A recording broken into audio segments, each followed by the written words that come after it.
Hello everyone. Today we are going to read the terms EMF, electromotive force, terminal voltage, voltage drop, internal resistance.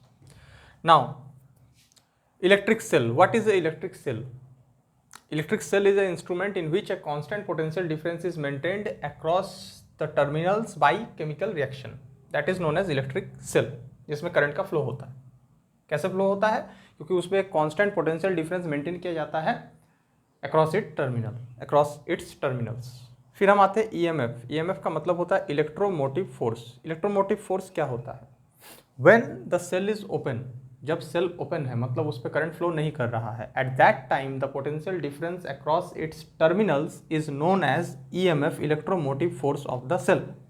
इसको हम denote करते हैं इस symbol के साथ, जिसको हम बोलते हैं इप्सिलन. और ईएमएफ का यूनिट होता है volt, that is capital V.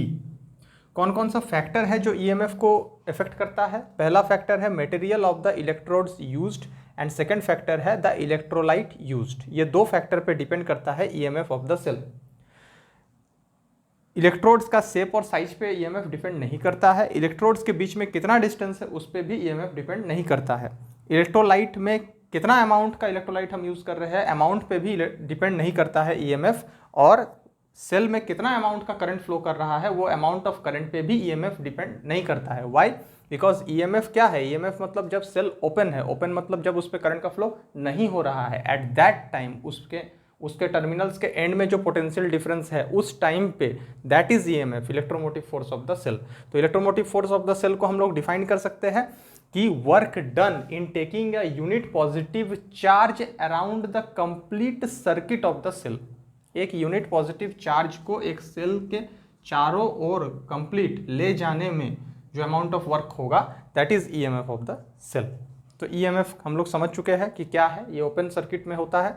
इसके बाद हम आते हैं टर्मिनल वोल्टेज. टर्मिनल वोल्टेज को हम डिनोट करते हैं कैपिटल वी के साथ. इसका यूनिट भी वोल्ट होता है. लेकिन टर्मिनल वोल्टेज क्या है? व्हेन सेल इज क्लोज्ड, जब सेल क्लोज्ड है, व्हेन करंट इज फ्लोइंग, जब उसमें करंट फ्लो कर रहा है, एट दैट टाइम, उस टाइम पे जो टर्मिनल्स के अक्रॉस पे पोटेंशियल डिफरेंस होगा उस सेल में, that is terminal voltage of the cell. तो अब हम लोग देखते हैं कि ईएमएफ और टर्मिनल वोल्टेज के बीच में डिफरेंस क्या है. तो जो सबसे पहला डिफरेंस है ईएमएफ और टर्मिनल वोल्टेज के बीच में, वो होता है कि इसमें सेल, ईएमएफ में सेल हमारा ओपन होता है, टर्मिनल वोल्टेज में हमारा सेल क्लोज्ड होता है.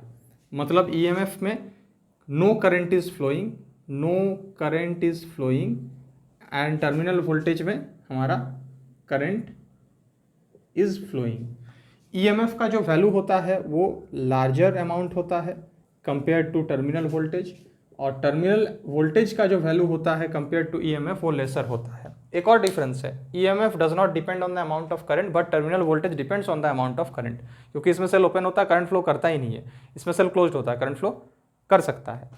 तो ईएमएफ मतलब ओपन सेल में जो टर्मिनल वोल्टेज, ईएमएफ मतलब ओपन सेल में जो पोटेंशियल डिफरेंस होगा टर्मिनल के across, that is EMF. Terminal voltage मतलब जब सेल क्लोज्ड होगा उस वक्त जो potential difference across the terminal होगा, दैट इज टर्मिनल वोल्टेज. अब एक क्वेश्चन यहाँ पे आता है, ईएमएफ का जो वैल्यू है वो हमारा थोड़ा ज़्यादा होता है, टर्मिनल वोल्टेज का वैल्यू लेसर होता है. लेकिन हम लोग law of conservation of energy में पढ़ चुके हैं कि energy can neither be created nor it can be destroyed. तो यानी यहाँ पे जो ईएमएफ का वैल्यू लार्जर से घट के टर्मिनल वोल्टेज में लेसर में कन्वर्ट हो रहा है, तो ये वैल्यू कहाँ जा रहा है? तो ये वैल्यू जो है वोल्टेज ड्रॉप के तौर पे लॉस हो रहा है. वोल्टेज ड्रॉप, इसको हम लोग स्मॉल वी से डिनोट करते हैं. तो यहाँ से हमें एक कंक्लूजन मिलता है कि EMF that is epsilon equal to, हम लिख सकते हैं capital V plus small v. मतलब ईएमएफ क्या है? Terminal voltage plus voltage drop, terminal voltage plus voltage drop का सम है EMF, that is electromotive force in the cell. तो इसके बाद हम लोग ईएमएफ पढ़ चुके हैं, टर्मिनल वोल्टेज पढ़ चुके हैं, दोनों के बीच में डिफरेंस देख चुके हैं, वोल्टेज ड्रॉप देख चुके हैं. अब हम लोग पढ़ेंगे इंटरनल रेजिस्टेंस. इंटरनल रेजिस्टेंस क्या होता है? तो हम लोग रेजिस्टेंस तो जानते हैं, रेजिस्टेंस मतलब क्या होता है? Obstruction in the flow of current, path में ऑब्स्ट्रक्शन, करंट का फ्लो में रोकता है. इंटरनल रेजिस्टेंस क्या होता है? जब किसी सेल के थ्रू करंट का फ्लो होता है जब किसी सेल के थ्रू करंट का फ्लो होता है तो उस सेल के अंदर जो इलेक्ट्रोलाइट होता है, इलेक्ट्रोलाइट में जो आयंस होते हैं, वो आयंस के बीच में कोलिशन होने के वजह से अंदर में कुछ रेजिस्टेंस जनरेट होता है जिसको हम बोलते हैं इंटरनल रेजिस्टेंस, और इसको हम डिनोट करते हैं स्मॉल आर के साथ। हम कह सकते हैं voltage drop equal to capital I into small r, voltage drop equal to capital I into small r, यानी कि इप्सिलन ईएमएफ इक्वल टू हम क्या लिखेंगे, capital I R plus R. ये होगा हमारा ईएमएफ का फॉर्मूला। कैपिटल आई मतलब करंट, आर मतलब रेजिस्टेंस, कैपिटल आर मतलब आउटसाइड सेल में जो रेजिस्टेंस है वो, और स्मॉल आर मतलब इंटरनल रेजिस्टेंस, जो रेजिस्टेंस हमारा अंदर है। तो आर प्लस आर हमें क्या देगा, टोटल रेजिस्टेंस देगा। और अगर टर्मिनल वोल्टेज हमको निकालना है तो क्या निकालेंगे, V equal to I R, Ohm's law के हिसाब से। V मतलब टर्मिनल वोल्टेज, I मतलब करंट, R मतलब resistance in the cell, circuit में जो रेजिस्टेंस है उसका बात हम लोग कर रहे हैं। तो ये 3 फार्मूला हमको याद रखना है जिससे हम लोग की न्यूमेरिकल्स को सॉल्व कर सकते हैं। Voltage drop equal to I into internal resistance, epsilon EMF equal to I into total resistance, that is resistance outside the cell, resistance inside the cell, terminal voltage equal to I into R. ईएमएफ का भी unit volt होता है, terminal voltage का भी unit volt होता है, voltage drop का भी यूनिट वोल्ट होता है। अब हम लोग थोड़ा सा आगे आ जाते हैं कि कौन कौन सा फैक्टर है जो कि internal resistance of the cell, cell के अंदर जो रेजिस्टेंस इंटरनल में है उसको इफेक्ट करता है, कौन कौन सा फैक्टर है। तो सबसे पहला फैक्टर है surface area of the electrodes, electrodes का जो अंदर में सरफेस एरिया होगा, अगर वो सरफेस एरिया ज़्यादा है, लार्जर है, तो इंटरनल रेजिस्टेंस कम होगा, और अगर वो इलेक्ट्रोड्स का सरफेस एरिया छोटा है, कम है, तो इंटरनल रेजिस्टेंस ज़्यादा होगा।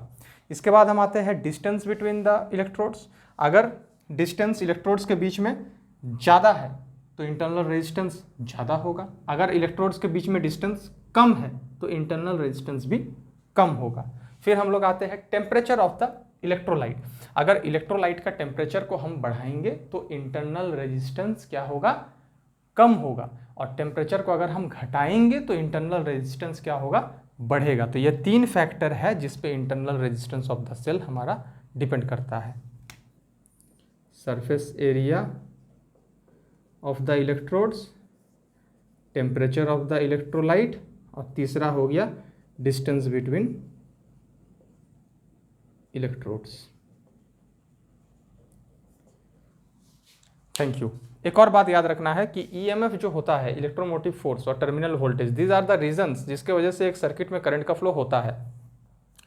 जब हम करंट सप्लाई करने लगते हैं, जब हम करंट का फ्लो कराने लगते हैं, तो ये तो हम जानते हैं कि करंट का फ्लो हो रहा है, मतलब कि एक पोटेंशियल डिफरेंस होगा ही, पोटेंशियल डिफरेंस के बिना करंट फ्लो नहीं कर सकता, higher potential to lower potential में करंट का फ्लो होता है। बट ईएमएफ क्या होता है, जब करंट सर्किट में करंट फ्लो नहीं हो रहा है उस टाइम पे भी सर्किट में एक पोटेंशियल डिफरेंस को मेंटेन करके रखा जाता है, मतलब एक साइड हायर और एक साइड लोअर पोटेंशियल होता है। Thank you.